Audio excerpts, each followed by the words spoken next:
Salam sejahtera, salam penuh sukacita bisa berjumpa kembali seluruh jemaat GCC, simpatisan GCC, pemirsa dimanapun Anda berada.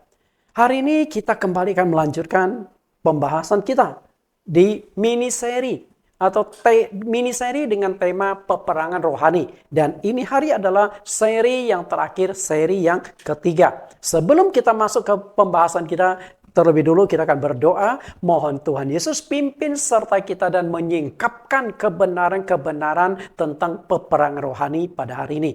Mari kita berdoa. Di dalam nama Tuhan Yesus Kristus kami berdoa, Tuhan kami, Juru Selamat dan Pelindung kami. Hari ini kami kembali live streaming, Tuhan Yesus pimpin kami. Serta kami, baik hamba-Mu yang menjadi pembicara maupun para pemirsa seluruh jemaat dimanapun mereka berada yang mendengarkan pengajaran hari ini. Agar mereka mengerti dengan baik, khususnya di seri yang terakhir dari peperangan rohani, kami akan membahas tentang senjata-senjata peperangan yang kami butuhkan. Agar kami kuat, kami berdiri, kami tidak berhasil diserang oleh iblis, tapi sebaliknya, kami bisa keluar sebagai pemenang-pemenang, pahlawan-pahlawan iman. Kami siap belajar, kiranya Tuhan Yesus yang memimpin, Roh Kudus yang menyingkapkan kebenaran bagi kami saat ini. Di dalam nama Yesus Kristus kami telah berdoa.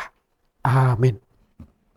Bapak Ibu yang terkasih, mini seri peperangan rohani terdiri dari 3 seri. Dan ini adalah seri yang terakhir, peperangan rohani. Di seri yang terakhir ini ada kebenaran-kebenaran yang sangat penting yang ingin saya sampaikan supaya kita bisa keluar sebagai pemenang di dalam peperangan. Kita lihat ulang sedikit belayar pada pelajaran 1 dan 2 yang lalu supaya bisa masuk ke pelajaran saat ini. Peperangan rohani.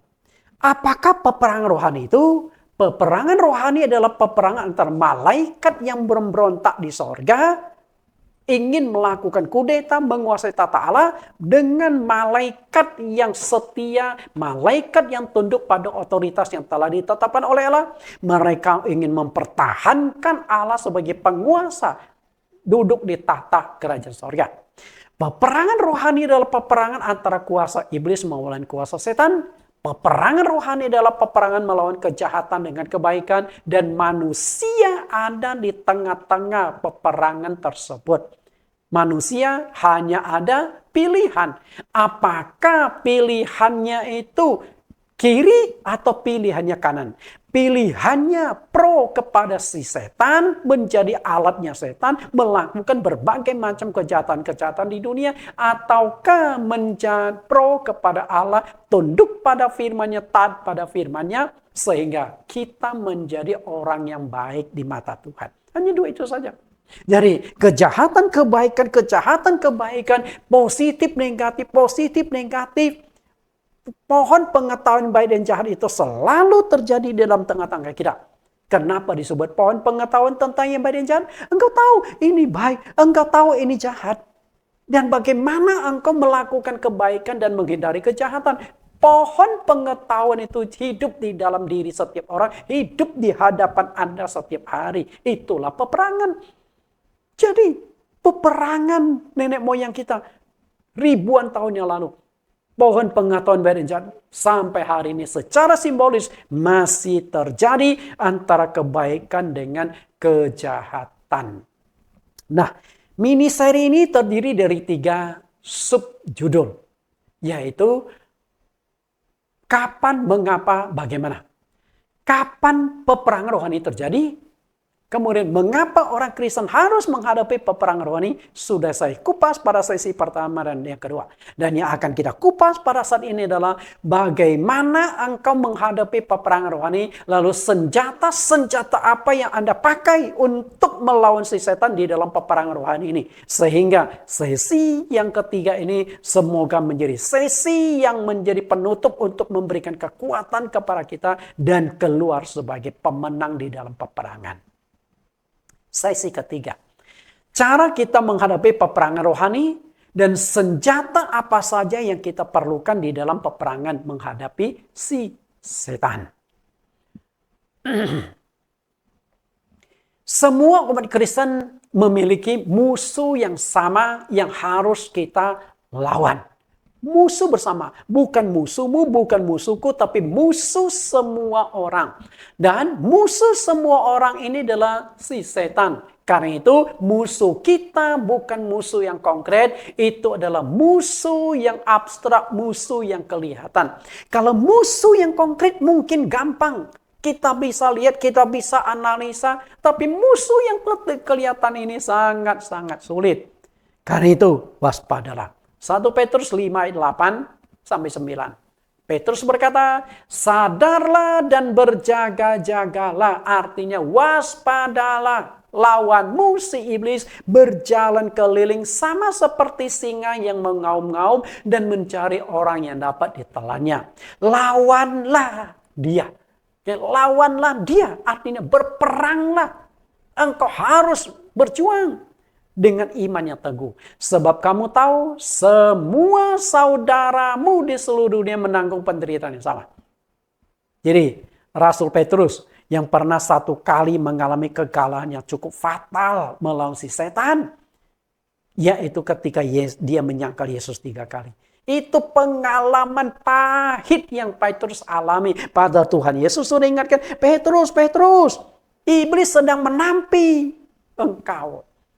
Tapi Petrus saat itu berkata, aku punya iman tidak akan goncang. Aku rela mati, masuk penjara bersama engkau. Tapi faktanya menyangkal Yesus dengan 3 kali. Nah Petrus pengalaman pahit ini dia ingin sharekan ke kita. Waspada, hati-hati, sadar. Lawan musuh iblis itu bukan musuh yang bisa dianggap kecil. Musuh yang dianggap sederhana. Tapi sangat licik.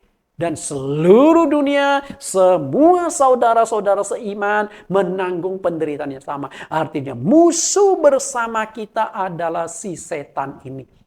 Karena itu musuh kita bukan manusia. Musuh Anda bukan sesamamu. Musuhmu, jangan menjadikan pasangan hidupmu musuhmu. Seringkali kita begitu. Ketika suami istri konflik, setan lo, genderuwo lo, kuntilanak lo. Aduh, pasangan hidup jadi setan semua. Bukan. Itu suamimu, itu istrimu, bukan setan. Yang perlu Anda perangi adalah yang di dalam hatinya. Bukan keluargamu, bukan teman kantormu, bukan rekan bisnismu, atau sesamamu jemaat di gereja. Itu bukan musuhmu. Musuhmu adalah si setan. Kalau Anda menjadikan manusia, pasangan hidupmu, anakmu, menantumu, teman kantormu, bosmu, teman gerejamu, Anda jadikan musuh, Anda salah sasaran. Mereka juga manusia sama seperti Anda, bukan setan. Tapi yang ada di dalam diri. Nah kalau orang dipakai oleh setan, berarti yang perlu Anda musuh adalah setan. Anda jangan menyerang orangnya. Setan yang ada di dalamnya. Nah bagaimana melawan setan yang ada di dalam diri orang itu perlu strategi, perlu senjataan Allah. Musuh kita adalah iblis. Karena musuh kita itu tidak kelihatan, tidak kasat mata. Musuh ini sangat jahat, berusaha merusak hidupmu, membuat pernikahanmu hancur, membuat hubunganmu dengan keluargamu rusak, membuat hubungan dengan anak-anakmu rusak, membuat hubunganmu dengan sesama jemaat rusak, membuat hubunganmu dengan teman kantor dan atasanmu rusak. Karena iblis memang ingin mengacaukan semuanya. Iblis adalah pencuri, pembunuh. Bapak Ibu yang saya kasih. Karena itu, musuh demikian harus dilawan. Makanya Petrus berkata, lawanlah dia dengan iman yang teguh. Harus dilawan. Tapi ketika kita melawan musuh kita, yaitu si setan, Anda nggak bisa menggunakan senjata jasmani.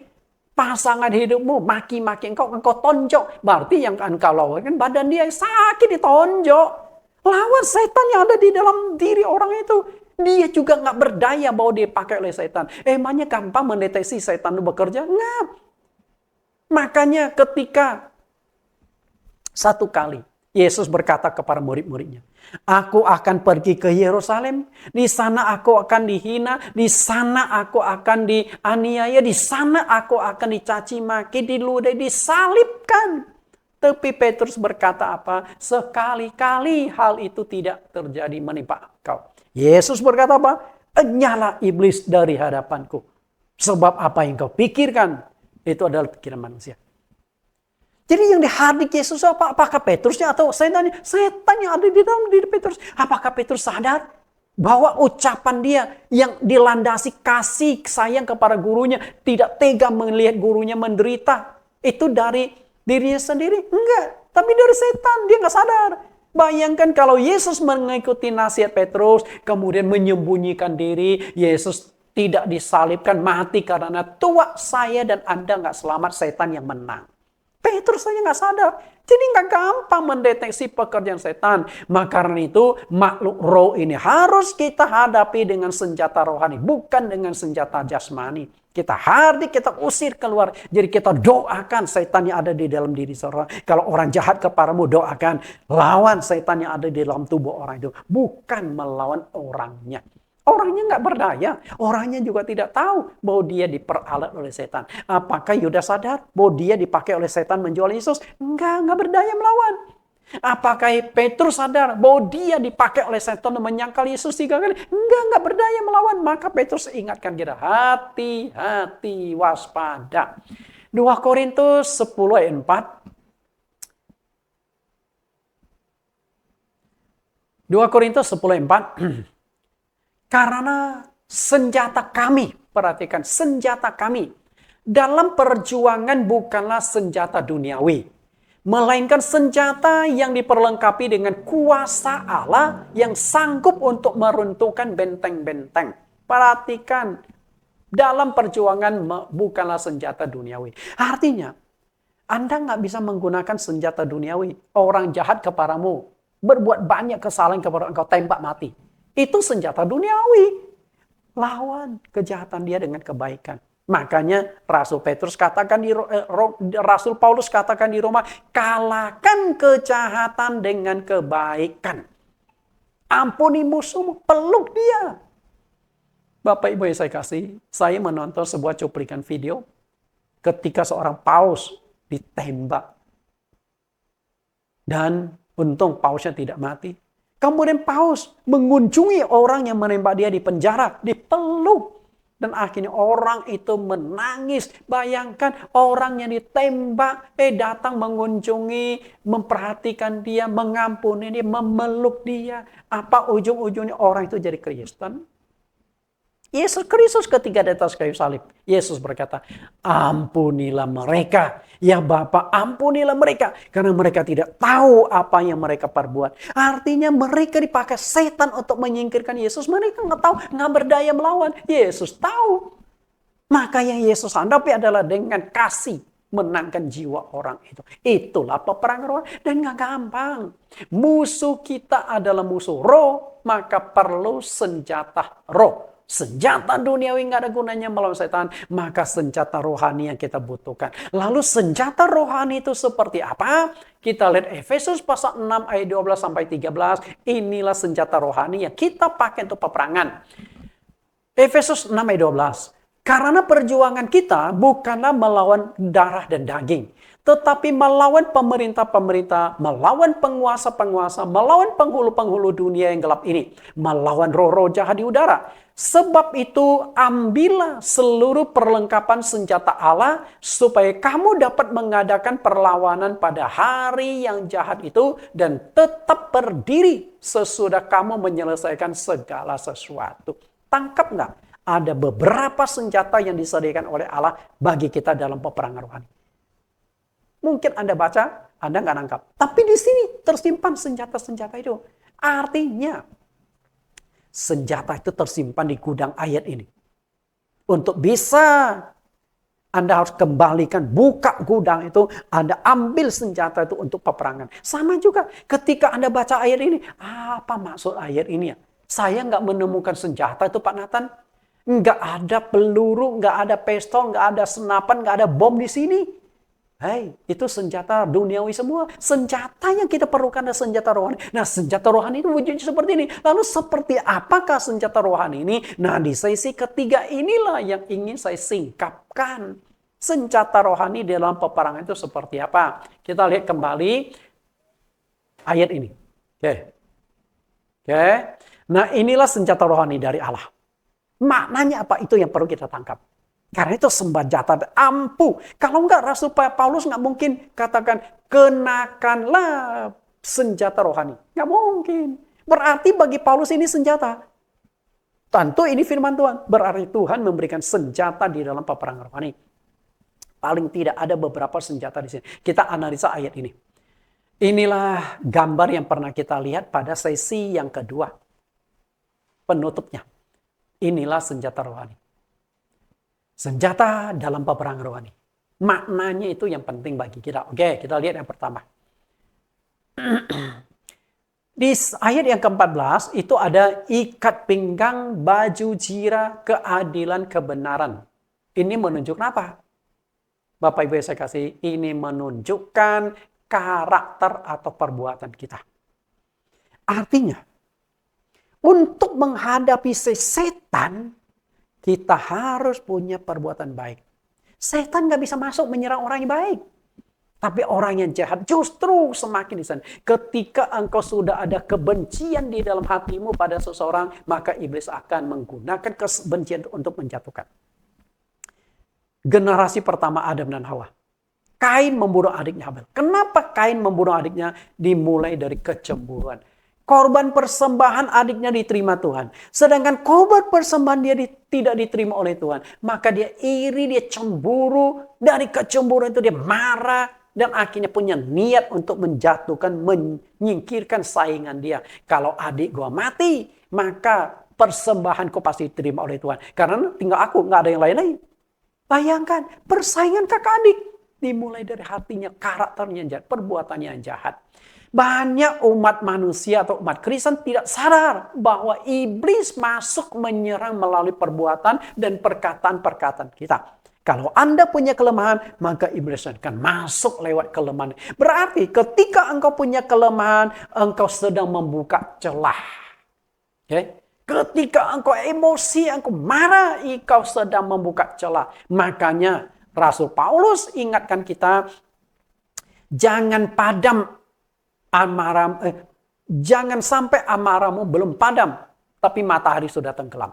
Dengan kata lain, engkau marah boleh, tapi marah jangan berlarut-larut. Dan Paulus ingatkan, jangan berikan kesempatan pada iblis. Berarti kelemahan, kemarahan itu, emosi itu Anda sedang buka celah. Maka nggak heran, banyak orang emosi bisa kebablasan. Emosi. Setelah itu dia bunuh orang itu, dia lagi marah. Setelah bunuh, aduh kenapa aku membunuh ya? Banyak benar. Emosi. Karena tidak bisa menguasai emosi, dia sakiti orang, dia pukul orang, dia bunuh orang. Dan ujungnya masuk penjara. Bunuh orang sih gampang, tembak dor selesai. Tapi masuk penjara belasan tahun, 20 tahun. Bahkan bisa dihukum mati. Karena tidak bisa menguasai diri. Anda buka celah. Kenapa demikian? Perbuatan kita. Iblis sering masuk lewat 3 celah ini. Kita lihat 3 celah. 1 Yohanes 2:16. Sebab semua yang ada di dalam dunia, yaitu keinginan daging, keinginan mata, dan keangkuhan hidup, bukanlah berasal dari Bapa, melainkan dari dunia.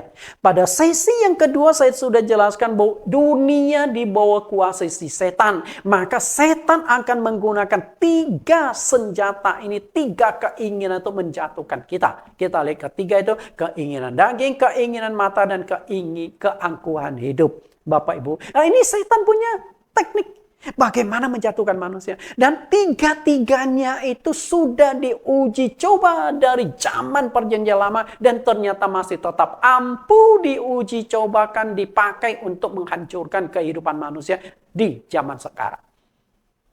Kita analisa lebih jauh. Ketiga senjata iblis ini. Nenek moyang kita Adam dan Hawa kalah perang. Karena iblis masuk melalui 3 celah yang merupakan ketiga keinginan ini. Kita lihat bagaimana iblis masuk. Perhatikan ketiganya. Keinginan daging, keinginan mata, keangkuhan hidup. Kejadian pasal 3, 5-6. Perhatikan 3-nya itu ada di sini. Tetapi Allah mengetahui bahwa pada waktu kamu memakannya matamu akan terbuka dan kamu akan menjadi seperti Allah, tahu tentang yang baik dan yang jahat. Perempuan itu melihat bahwa buah pohon itu baik untuk dimakan dan sedap kelihatannya. Lagi pula pohon itu menarik hati karena memberi pengertian. Lalu ia mengambil dari buahnya dan dimakannya dan diberikannya juga kepada suaminya yang bersama-sama dengan dia dan suaminya pun memakannya. Bapak Ibu perhatikan, 3 hal ini ada. Keinginan daging, kita lihat dulu. Keinginan daging. Bahwa buah pohon itu baik untuk dimakan dan sedap kelihatan. Ini kan bicara daging. Ketika Hawa melihat buah, buah itu nikmat ya. Coba buah itu kalau jelek, berulat. Hawa, nggak menarik. Tapi buah itu begitu menarik. Menghipnotis. Sudah banyak buah yang aku cicipi di pohon Taman Eden ini. Tapi buah ini belut, menarik sekali. Daging, tidak puas. Ribuan jenis buah di Taman Eden tidak bisa memuaskan mereka. Tapi mereka masih ingin nikmati buah pohon pengetahuan baik dan jahat. Keinginan daging, fisik. Lalu, yang kedua, keinginan mata. Perempuan itu melihat. Coba kalau Adam itu dan Hawa diciptakan matanya buta. Mereka mungkin nggak akan sampai ke pohon pengetahuan baik dan jahat. Nggak tahu arahnya di mana. Kalau mata Hawa dibutakan saat itu, nggak akan temukan pohon pengetahuan baik dan jahat.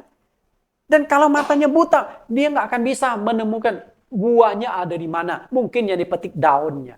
Betul?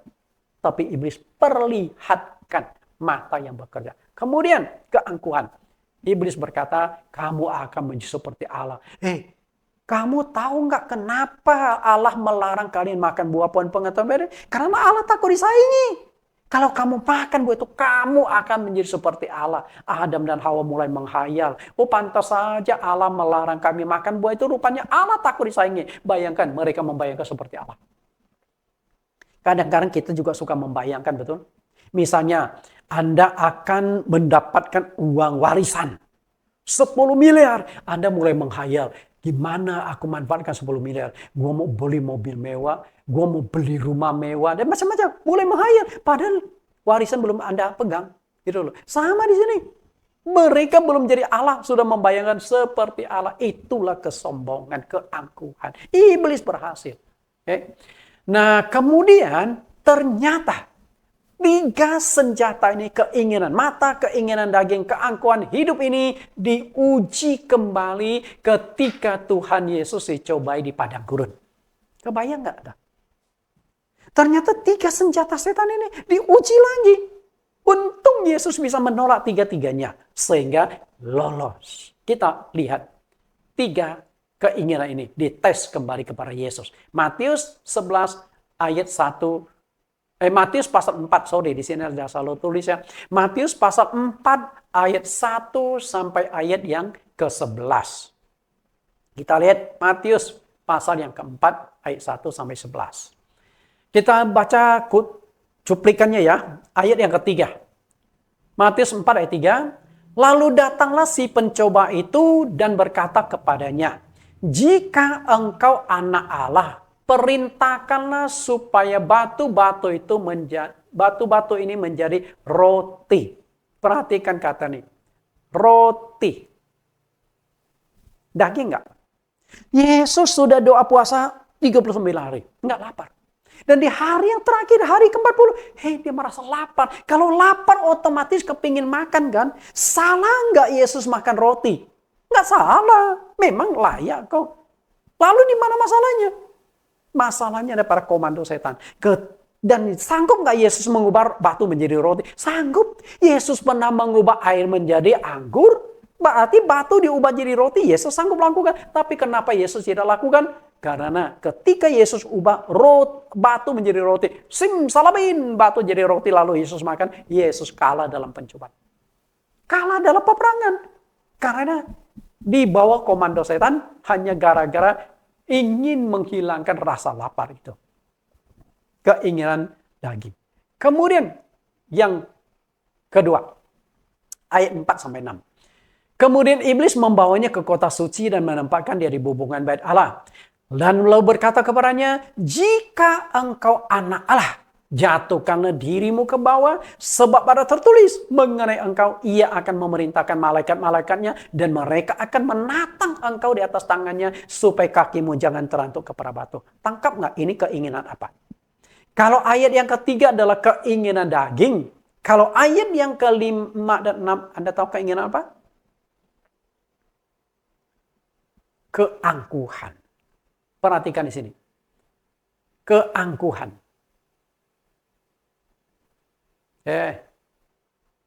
Nah, kamu akan menjadi seperti Allah. Kepada Hawa. Kalau kamu makan buah ini, kamu akan seperti Allah. Lalu kepada Yesus. Jika engkau anak Allah, jatuhkan dirimu. Artinya, Yesus, kamu tuh sadar nggak? Kamu tuh bukan manusia biasa loh. Kamu tuh manusia super. Buktikan kehebatan, lompat ke bawah. Dan gak usah takut. Ketika kau lompat, ada malaikat yang akan terbang menatang kakimu. Menopang kakimu, jangan terantuk kepada batu. Jangankan mati, bonyok, enggak.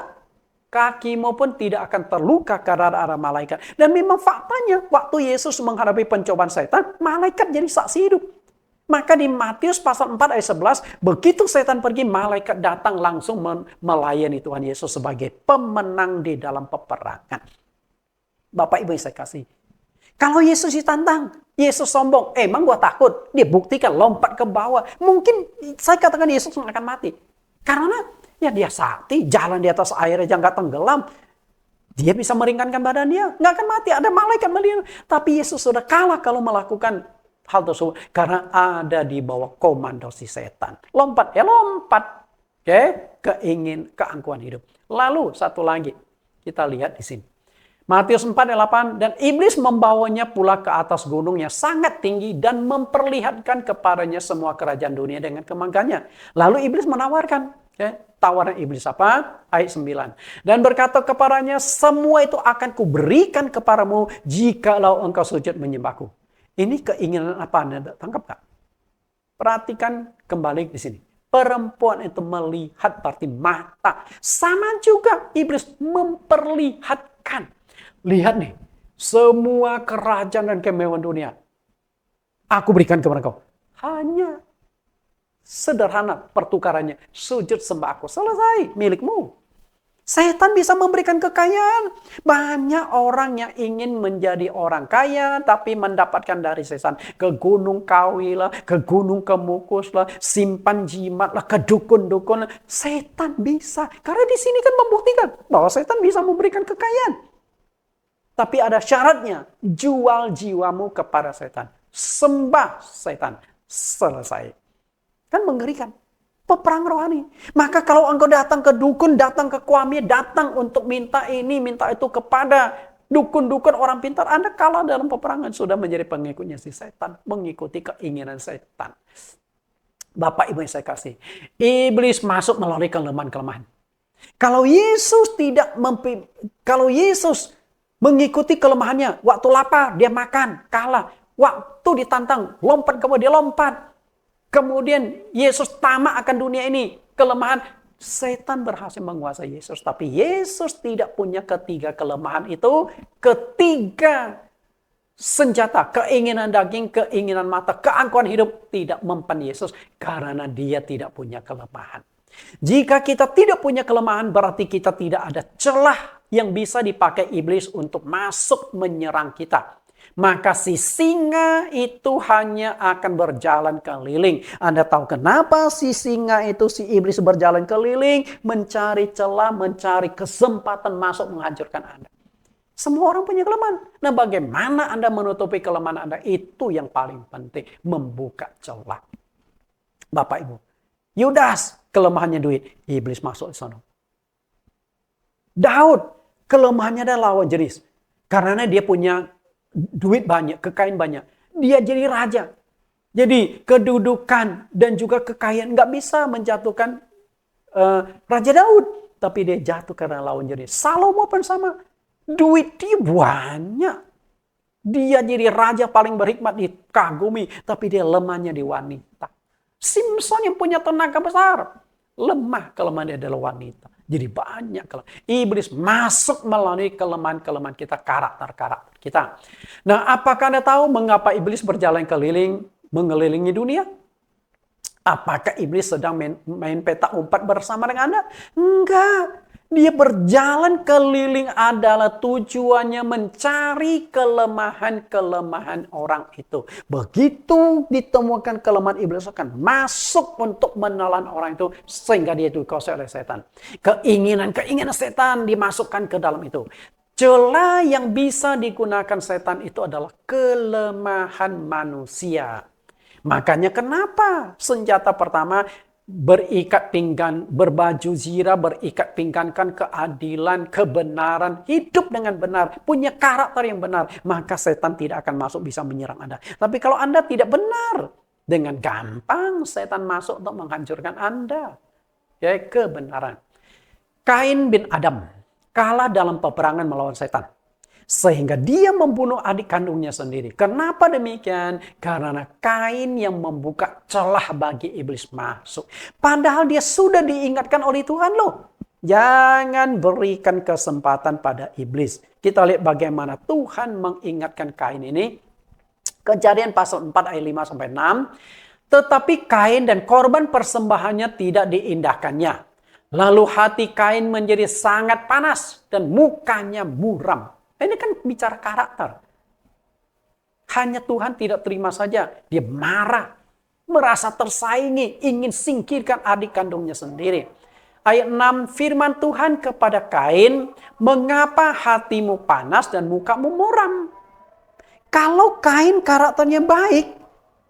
Belum diterima. Oh, Tuhan belum terima. Gak apa-apa. Adik gue yang diterima, puji Tuhan, ternyata adik gue diperkenan Tuhan. Puji Tuhan, saya bangga, saya senang punya adik saya yang bisa menyenangkan hati Tuhan. Mungkin kalau dia punya karakter baik, Tuhan pun akhirnya respon kepada Kain. Tapi karena iri, cemburu, merasa disaingi, akhirnya dia ingin hancurkan adiknya. Bunuh saja, supaya nggak ada saingan lagi. Lalu Tuhan tegur nih, ayat 7. Apakah mukamu tidak akan berseri jika engkau berbuat baik? Artinya mempersembahkan korban bakaran ini. Walaupun tidak diterima Tuhan, tapi di mata Tuhan itu kebaikan. Tetapi jika engkau tidak berbuat baik, dosa sudah mengintip di depan pintu. Ia sangat menggoda engkau, tetapi engkau harus berkuasa atasnya. Inilah peperangan. Tuhan ingatkan Kain, engkau sedang berperang lu. Oke, berperang. Dosa mengintip di depan pintu. Artinya si singa itu sedang mengintip mencari celah. Nah, Kain lemahnya di mana? Oh, Kain punya emosi yang tinggi, meledak-ledak. Ya gunakan. Kain, you mau nggak persembahanmu nanti di perkenan Tuhan? Kali ini memang belum di perkenan Tuhan, tapi nanti di perkenan Tuhan. Kenapa? Karena sainganmu dihancurkan, dihabisi. Maka engkau yang di perkenan Tuhan. Oke? Bapak Ibu saya kasih, tetapi engkau harus berkuasa atasnya. Artinya Tuhan berkata, Kain, engkau harus sadar, engkau sedang berperang nih. Engkau harus menjadi pemenang di dalam peperangan. Tapi Kain tidak mendengarkan. Karena mendeteksi peperangan itu nggak gampang. Kain itu nggak sadar bahwa ini sedang berperang. Bahkan sebenarnya Tuhan sudah ingatkan, itu pun dia nggak sadar. Apalagi kalau kita mau jatuh dalam dosa, Tuhan tidak ingatkan. Ketika engkau mau berdosa, emang Tuhan, jangan buat dosa ya, jangan macam-macam ya. Enggak kan? Tapi Kain sudah diingatkan, itu pun dia nggak sadar, masih bisa jatuh dalam dosa. Karena Kain bin Adam telah kalah dalam perang, dan dia telah ditawan menjadi alat dari iblis untuk melakukan kejahatan yang keji. Membunuh. Yang dibunuh bukan orang lain. Yang dibunuh itu sebenarnya bukan musuh dia, tapi adik kandungnya sendiri, darah dagingnya sendiri. Kenapa demikian? Karena Kain yang membuka celah dan lewat karakternya yang jahat. Makanya Rasul Yohanes di dalam dunia roh, dia bisa melihat dengan jelas bagaimana setan menggodai Kain untuk menjatuhkan dia. 1 Yohanes 3 ayat 12. Bukan seperti Kain yang berasal dari si jahat dan yang membunuh adiknya. Dan apakah sebabnya dia membunuhnya? Sebab segala perbuatannya jahat dan perbuatan baiknya adiknya benar. Kita lihat. Si jahat yang membunuh adiknya. Kenapa dia bunuh? perbuatannya jahat. Karakter. Jadi, senjata pertama adalah karakter. Orang yang baik nggak akan dipakai setan. Orang yang karakternya baik, setan tidak akan bisa masuk mempan menyerang dia. Berbeda dengan Ayub. Kenapa Ayub ini tidak berhasil diserang oleh setan? Iblis itu sudah lama mengincar untuk menyerang Ayub, menghancurkan Ayub. Tapi tidak bisa masuk. Sebab Ayub menutup semua celah sehingga iblis tidak memiliki peluang masuk menyerang dia. Itulah Ayub. Kita lihat bagaimana Ayub menutup celahnya. Sudah lama iblis berusaha menyerang Ayub. Namun iblis tidak bisa menyerangnya karena Ayub orang yang benar. Perhatikan kata berjalan keliling. Sama seperti Petrus tadi. Iblis berjalan keliling. Seperti singa. Lalu kita koneksikan berjalan keliling di dalam kitab Ayub. Ayub pasal 1 ayat 1. Ada seorang laki-laki di tanah Uz bernama Ayub. Orang itu saleh dan jujur. Ia takut akan Allah dan menjauhi kejahatan. Ini bicara karakter, Bapak. Karakter. Sehingga melalui karakter dia sudah menutupi diri. Itu senjata yang dipakai Ayub. Jika kita lihat karakter Ayub dan kerohanian Ayub, sama sekali tidak ada celah bagi iblis untuk masuk dan menyerangnya. Enggak ada.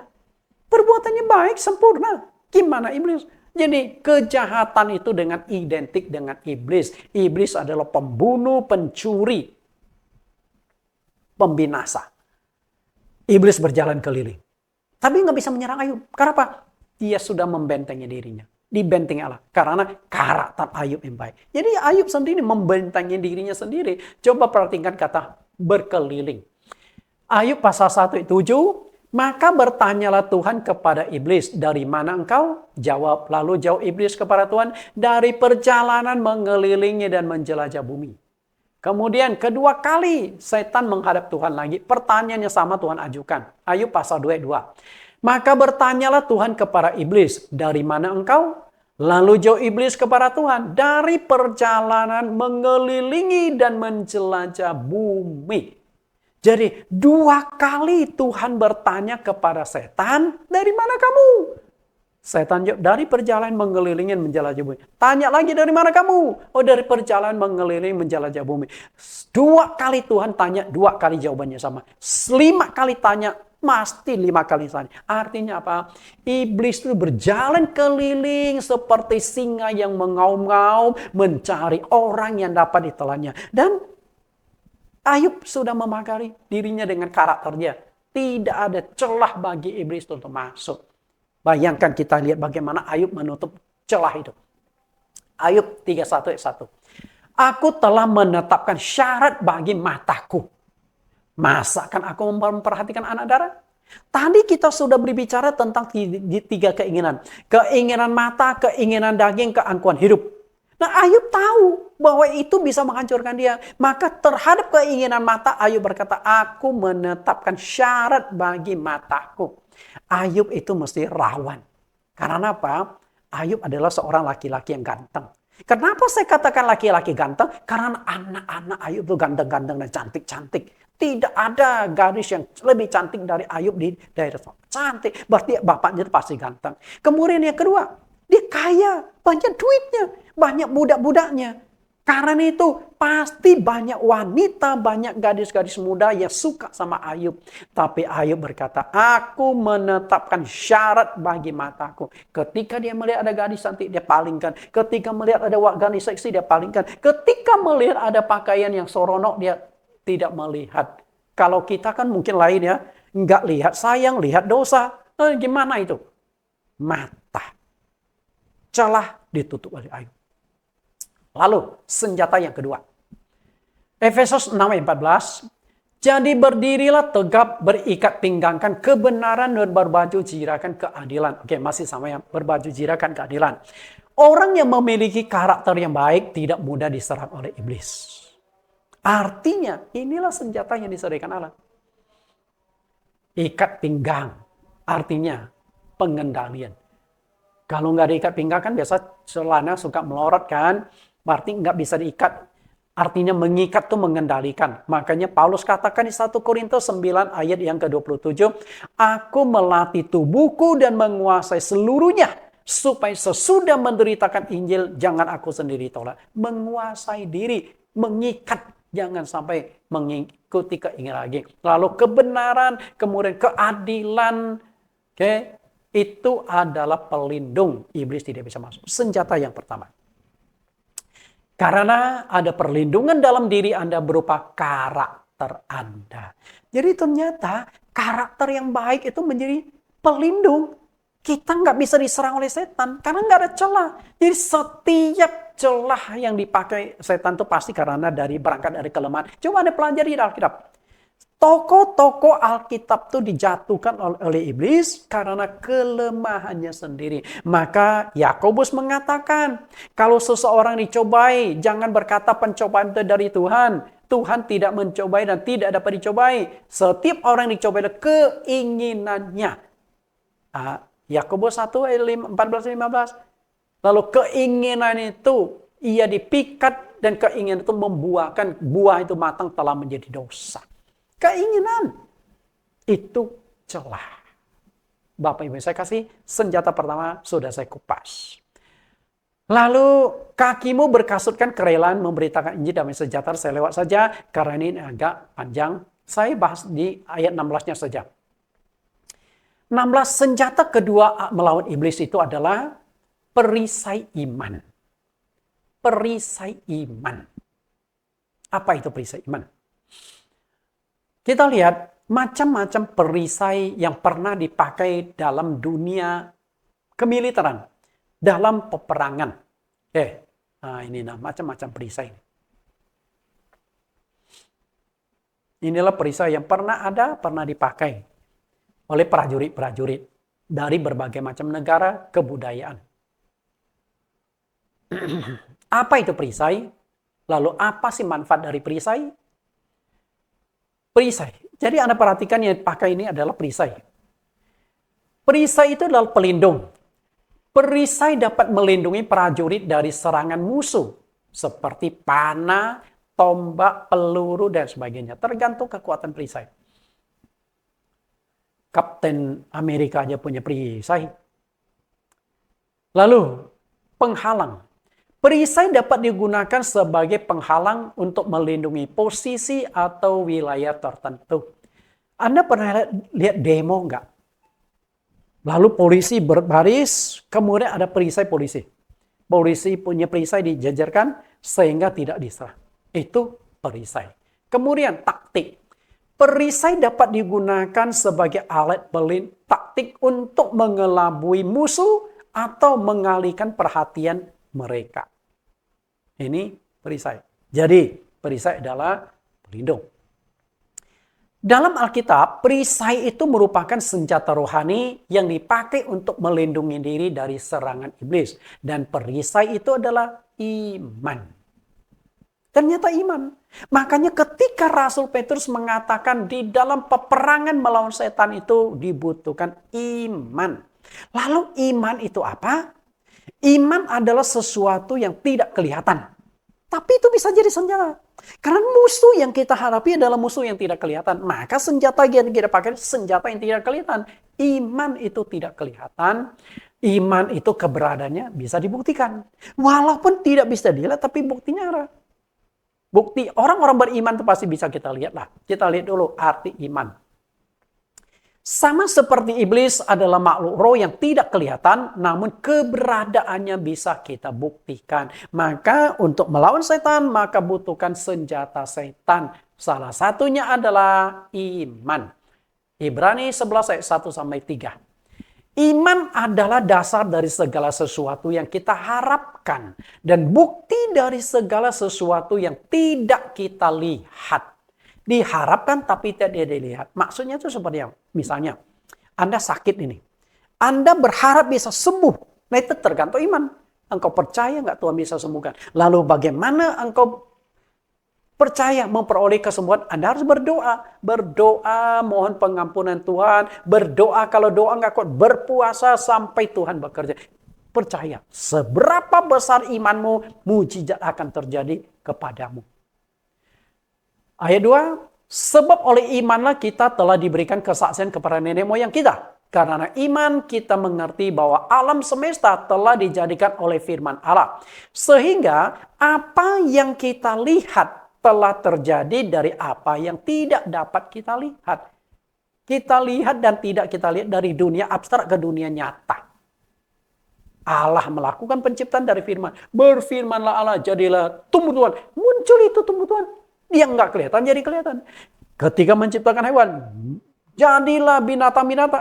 Muncul itu dari tanah, menjadi makhluk hidup. Dari yang tidak kelihatan, menjadi kelihatan. Nah demikian pula peperangan rohani. Yang tidak kelihatan, saya ingin tarik keluar menjadi wujud. Ini loh ada peperangan rohani. Ini loh senjata rohani yang dipakai dalam peperangan. Wujudnya itu loh. Oke, kita lihat dulu iman. Rasul Petrus mengungkapkan bahwa dalam peperangan melawan si iblis, iman memainkan peranan yang sangat penting. Iman. Kalau Anda tidak punya iman, engkau akan kalah di dalam peperangan. Ini ayat sudah beberapa kali kita baca, tapi kita ingin lihat fokusnya. 1 Petrus 5 ayat 8-9, lawanlah si iblis. Artinya Anda tidak boleh tinggal diam, apalagi pasrah. Hancur Anda. Tapi Anda harus lawan. Tapi musuh yang engkau hadapi itu bukan musuh biasa. Bagaimana cara engkau melawannya? Lawanlah dia dengan iman yang teguh. Iman. Hanya iman yang bisa membuat engkau menang di dalam peperangan. Kalau engkau punya iman, engkau pasti aman melawan si setan, melawan godaan dan sebagainya. Suatu ketika murid-murid Yesus gagal mengusir keluar iblis yang merasuki seseorang. Tuhan Yesus menyebut mereka kurang beriman. Nah dari sini kita bisa menangkap bahwa untuk melawan setan itu memang dibutuhkan iman. Matius pasal 17 ayat 19-20. Kemudian murid-murid Yesus datang dan ketika mereka sendirian dengan dia, bertanyalah mereka, mengapa kami tidak dapat mengusir setan itu? Rupanya murid-murid juga punya gengsi yang cukup tinggi ya. Mereka nggak berani bertanya di hadapan orang karena takut reputasinya mereka jatuh. Nah ketika mereka sendirian bersama dengan Yesus kan sudah nggak ada orang. Masih orang dalam. Oke, orang dalam. Baru mereka tanya, guru kami sudah usir setan itu loh. Tapi nggak bisa keluar. Kenapa ya? Lalu jawab Yesus, karena kamu kurang percaya. Kamu tidak beriman. Jawaban Tuhan sederhana. Untuk melawan setan berarti harus punya iman. Sebab aku berkata kepadamu, sesungguhnya sekiranya kamu mempunyai iman sebesar biji sesawi saja, kamu dapat berkata kepada gunung ini, pindahlah dari tempat ini ke sana. Maka gunung ini akan pindah, tak akan ada yang mustahil bagimu. Kemustahilan. Iman. Jadi iman itu bukan sekedar percaya. Iman itu nggak sesederhana yang Anda bayangkan. Iman itu apa? Selama ini kita hanya bicara iman-iman, kita seringkali belum memahami iman itu seperti apa. Iman itu seperti apa? Bapak Ibu yang saya kasih, ketika bicara iman, orang yang beriman adalah orang yang telah berhasil mengalahkan kekhawatiran dan berani bersandar sepenuhnya kepada Allah yang kuasa. Kalau engkau punya iman, engkau tidak akan berbuat kejahatan. Karena apa? Anda selalu tahu Allah mengawasi. Kenapa kita berbuat jahat? Karena kita punya iman kurang. Kita nggak tahu, nggak sadar bahwa Allah mengawasi kita. Ketika Daud mengintip Batseba sedang mandi, intip lihat kiri kanan, dia nggak sadar dari surga Tuhan juga mengintip. Daud lagi ngapain tuh? Coba, seringkali kita tuh iman itu seperti hubungan kita dengan polisi. Kalau nggak ada polisi, kita nggak pakai helm. Nggak ada polisi, kita langgar rambu lalu lintas. Coba kalau ada polisi di depan, berani Anda langgar rambu lalu lintas? Nggak boleh belok kanan, Anda belok kanan, semprit, langsung ditangkap. Nah seringkali kita jadikan Tuhan itu seperti polisi. Tuhan tidak melihat. Maka kita berbuat kejahatan. Kalau kita punya iman, seharusnya iman itu akan membuat kita kuat. 1 Petrus 5 ayat 7. Serahkanlah segala kekhawatiranmu kepadanya sebab ia yang memelihara kamu. Ayat ini berbicara tentang peperangan melawan setan. Karena yang kita baca tadi adalah 1 Petrus 5 ayat 8 dan 9. Nah ini ayat 7-nya kita mundur. Artinya kalau engkau punya iman, engkau tidak punya kekhawatiran. Apalagi mau dikhawatirkan kalau Tuhan beserta dengan engkau. Tuhan pelihara kamu kok. Kemudian ayat yang ke-6, karena itu rendahkanlah dirimu di bawah tangan Tuhan yang kuat, supaya kamu ditinggikan pada waktunya. Bersandar sepenuhnya pada Tuhan. Bersandar.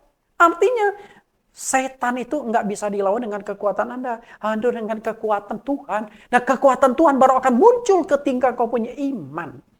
Bapak Ibu yang saya kasih, setan tidak bisa ditaklukkan dengan kekuatan.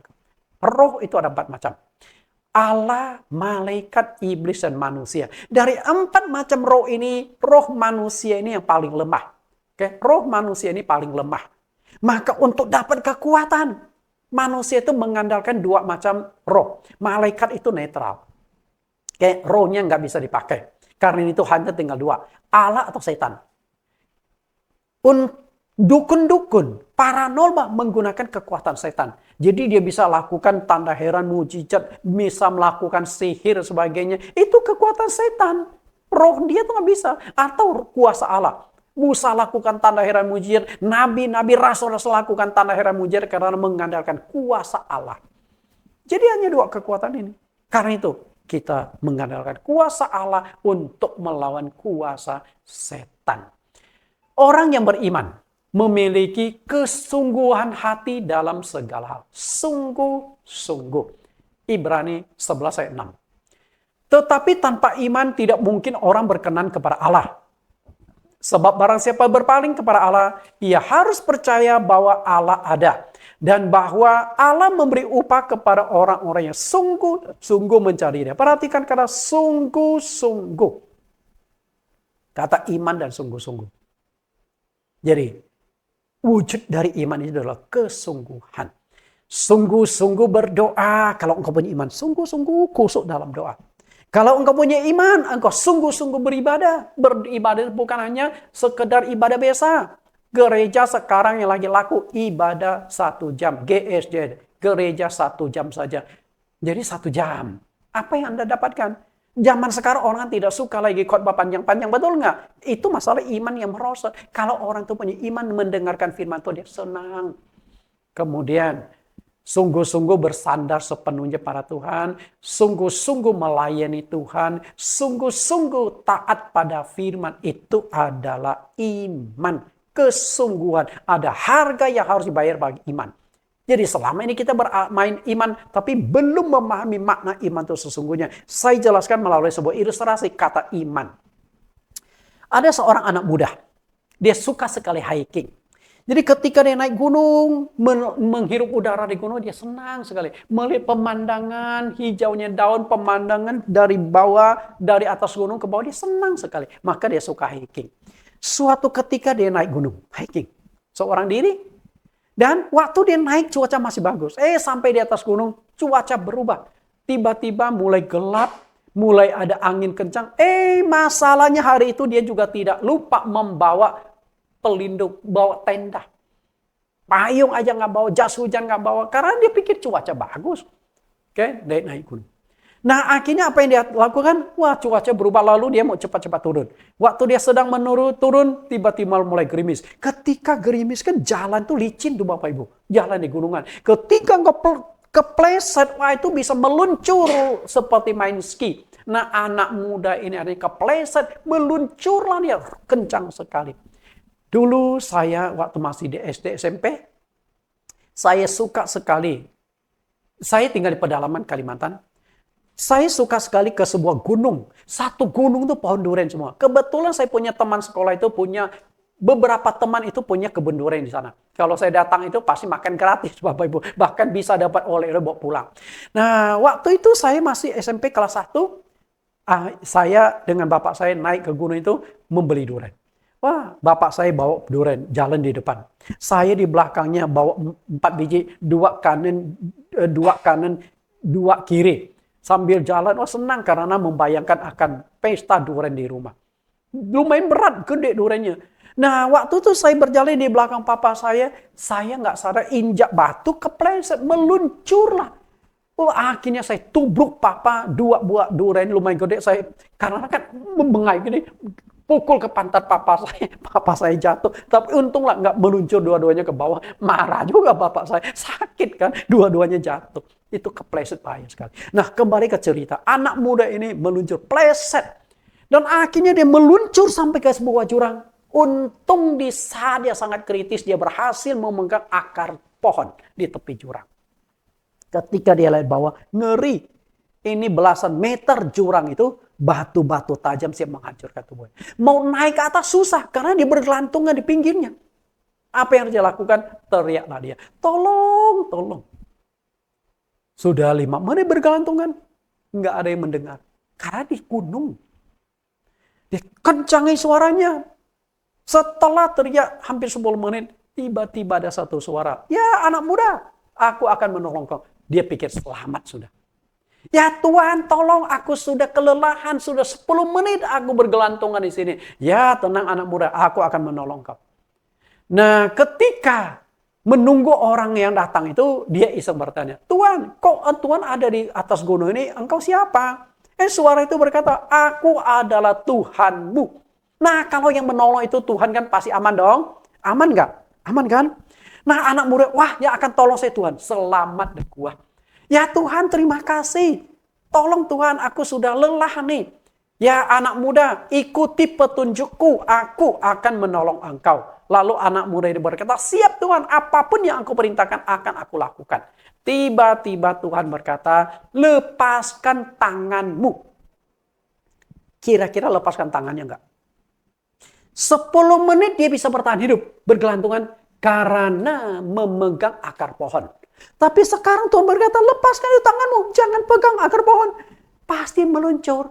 Logika itu nggak masuk. Jadi namanya iman itu nggak bisa diterima dengan logika.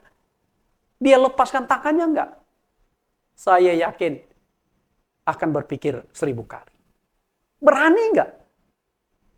Iman itu nggak sederhana yang kita bayangkan. Ada harga dan resiko yang harus kita pertaruhkan dalam iman. Berani bayar harga.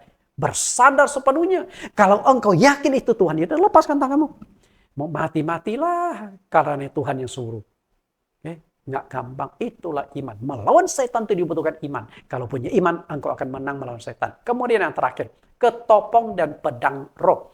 Apa yang dimaksud ketopong dan pedang roh? Ternyata itu adalah firman Tuhan. Berarti untuk melawan si setan harus menggunakan firman Tuhan.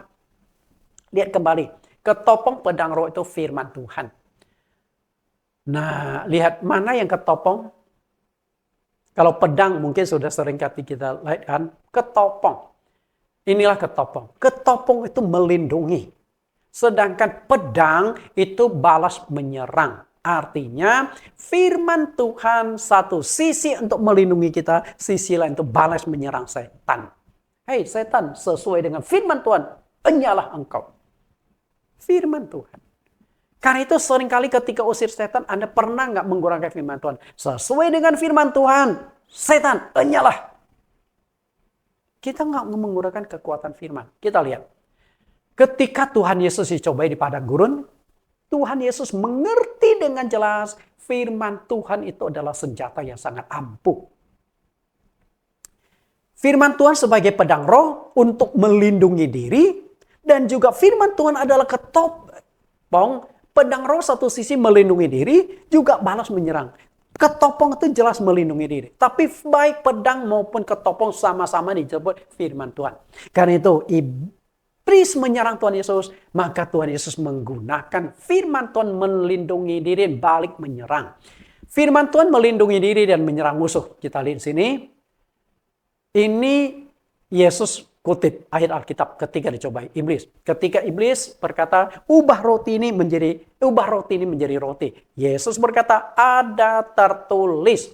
Ada tertulis artinya Yesus sedang mengutip ayat. Ayatnya adalah manusia hidup bukan dari roti saja, tetapi dari setiap firman yang keluar dari mulut Allah. Anda tahu nggak ayat dikutip Tuhan Yesus apa? Yang dikutip adalah Ulangan 8 ayat 3. Satu kali iblis menyerang, Yesus kutip ayat. Nah, kemudian lihat ayat lain. Matius 4 ayat 6. Iblis membawa Yesus ke tempat yang tinggi. Kemudian mengatakan lompat ke bawah. Sungguh mengejutkan, ternyata iblis juga hafal dan bisa mengutip ayat Alkitab. Ternyata bukan Tuhan saja. Setan juga sudah tahu. Ternyata firman Tuhan juga bisa dipakai sebagai senjata. Nah, ini senjata dan senjata, tinggal senjata mana. Saya suka nonton film kungfu. Nah, pedang lawan pedang nih. Pedang mana lebih lihai? Pedang mana lebih kuat? Nah, kalau pedangnya lebih tajam, maka pedang lawan bisa dipatahkan. Bisa dibuntungkan. Oke. Tapi Yesus kembali kutip ayat. Ada tertulis. Jadi iblis juga mengutip satu ayat. Ada tertulis. Mengenai engkau, ia akan memerintahkan malaikatnya. Itu ayat yang dikutip iblis. Di dalam kitab Mazmur. Dan Yesus kutip juga satu ayat. Janganlah engkau mencobai Tuhan Allahmu. Ayat yang dikutip adalah Ulangan pasal 6 ayat 16. 2 kali Yesus kutip ayat. Kemudian kita lihat satu lagi. Matius 4 ayat 8 sampai 9. Iblis kemudian menawarkan, memperlihatkan semua kerajaan dunia, menawarkan semua akan menjadi milikmu kalau engkau sudi menyembahku. Tapi Yesus berkata, ada tertulis, engkau harus menyembah Tuhan Allahmu dan hanya kepada Dia saja engkau berbakti. Ayat yang dikutip Yesus adalah Ulangan 6 ayat 13. 3 kali Yesus mengutip kitab Ulangan, hukum Taurat. Lebih rincinya kita lihat sini. 3 kali. Iblis menyerang Tuhan Yesus 3 kali. Dan 3 kali juga Tuhan Yesus mengutip ayat Alkitab untuk melindungi diri dan balik menyerang setan. Nah, dari sini kita tahu bahwa senjata rohani yang paling bagus itu adalah Alkitab, firman Tuhan. Yesus kutip ayat Ulangan 8 ayat 3, Ulangan 6 ayat 16, Ulangan 6 ayat 13. Hal ini membuktikan bahwa Alkitab memang firman Tuhan yang bermanfaat untuk melindungi diri dan balik menyerang musuh kita yaitu iblis. Pedang yang bisa menusuk sampai sumsum kita. Itu firman Tuhan tajam. Karena itu, jika di dalam hati kita kosong, firman Tuhan tidak ada, jangan heran bila kita mudah sekali ditarik masuk ke dalam pencobaan setan.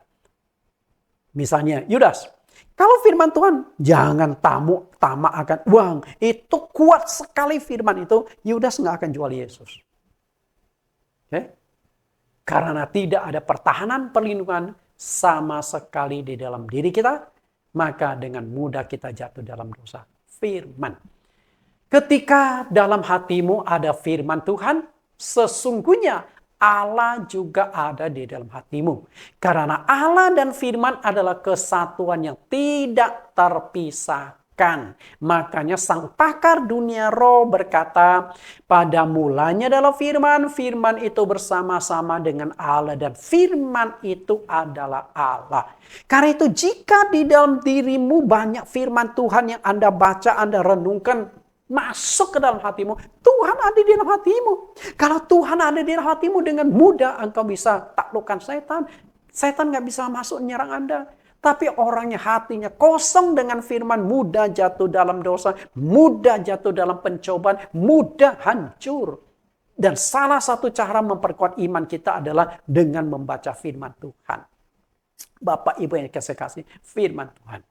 Karena itu, bukan tanpa alasan Raja Daud menyuruh kita merenungkan firman Tuhan itu siang dan malam. Mazmur 1 ayat 12. Tetapi yang kesukanya adalah Taurat Tuhan dan merenungkan Taurat itu siang dan malam. Anda pernah merasa lapar? Kalau lapar, Anda lemas, tidak ada tenaga, betul? Pernah puasa?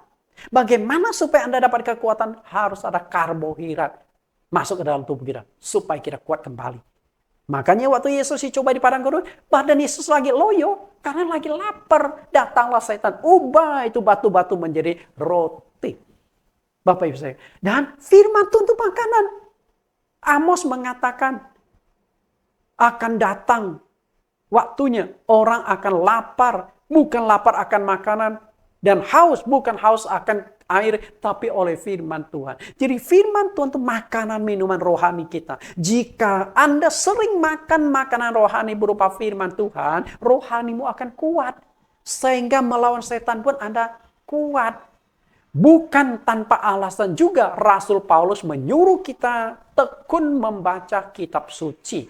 1 Timotius 4 ayat 13. Sementara itu sampai aku datang bertekunlah dalam membaca kitab-kitab suci, dalam membangun dan dalam mengajar. Perhatikan dalam membangun. Artinya firman Tuhan bisa membangun imanmu sehingga kuat dan tetap kuat. Hari ini kita sudah belajar tentang senjata-senjata rohani yang bisa kita pakai untuk melindungi diri, untuk balik menyerang setan. Kalau senjata rohani itu bisa engkau manfaatkan dengan baik, engkau mengerti dengan baik, maka engkau akan menang di dalam peperangan dan keluar sebagai pemenang peperangan. Tuhan Yesus memberkati. Kita berdoa. Di dalam nama Tuhan Yesus kami berdoa, terima kasih Tuhan, hamba-Mu telah menyelesaikan pelajaran mini seri peperangan rohani. Kami tahu peperangan rohani adalah peperangan yang tidak bisa kami hindari. Senang tidak senang, suka tidak suka, siap atau tidak siap, kami harus menghadapi peperangan. Justru tanpa persiapan dan tanpa pengertian tentang adanya peperangan rohani, kami akan kalah. Tapi ketika kami mengerti, maka kami bisa memiliki pemahaman, persiapan, dan senjata-senjata di dalam peperangan bisa kami gunakan sehingga kami keluar sebagai pemenang. 3 firman Tuhan ini, 3 topik pelajaran ini, semoga tertanam, dimengerti oleh pemirsa dimanapun mereka berada. Dan siapapun yang setelah mendengarkan pelajaran mini seri peperangan rohani, mereka mengerti, bermanfaat, Tuhan gerakkan jari-jari mereka agar mereka sharekan kepada teman-teman, sharekan kepada online, sharekan kepada pasangan hidup, sharekan sebanyak-banyaknya supaya banyak orang Kristen yang terselamatkan, tidak hancur di dalam peperangan rohani. Agar mereka kuat berdiri, agar mereka bisa menggunakan senjata rohani yang sudah hamba-Mu paparkan di dalam sesi yang ketiga, sehingga mereka akan keluar sebagai pemenang. Diberkatilah orang yang subscribe dan juga membagikan pelajaran ini supaya bisa menguatkan banyak orang dan menjadi pemenang di dalam peperangan. Terima kasih Tuhan. Demikianlah doa permohonan hamba-Mu di dalam nama Tuhan Yesus Kristus.